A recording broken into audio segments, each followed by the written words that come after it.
Ya, kembali di Net Bali, antisipasi maraknya korban meninggal akibat menenggak miras oplosan, jajaran Satres Narkoba Kelungkung melaksanakan penyitaan minuman keras. Dalam penyitaan tersebut, polisi berhasil mendapatkan ratusan liter miras jenis arak dari 9 TKP berbeda di Kabupaten Kelungkung. Jajaran Satres Narkoba Polres Kelungkung berhasil menyita 366 liter minuman keras jenis arak. Penyitaan yang dilakukan sejak 3 pekan terakhir ini didapat dari 9 TKP berbeda di Kabupaten Kelungkung.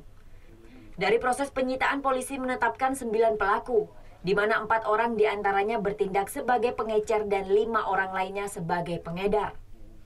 Pelaku mendapatkan minuman keras jenis arak ini dari sejumlah wilayah di Kabupaten Karangasem. Selain sebagai langkah antisipasi menyambut bulan puasa, penyitaan miras ini juga untuk menghindari maraknya kasus korban meninggal akibat menenggak miras oplosan yang terjadi akhir-akhir ini di sejumlah wilayah di tanah air.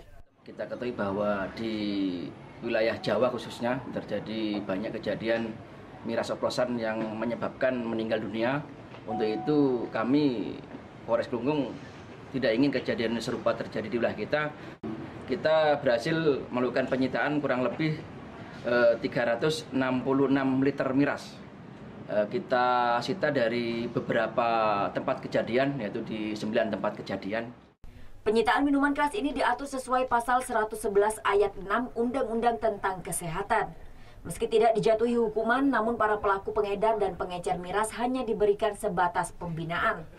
Penyitaan miras ini pun direncanakan akan terus gencar dilaksanakan hingga menjelang Ramadan dan operasi ketupat nanti.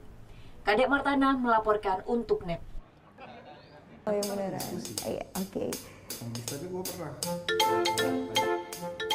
Nah, udah kan untuk beritanya? Jangan lupa di-subscribe, di-like, dan juga di-komen ya akun YouTube dari Net Bali. Terima kasih udah subscribe. Yang belum, jangan sampai lupa. Di sebelah sini nih. Notif subscribe.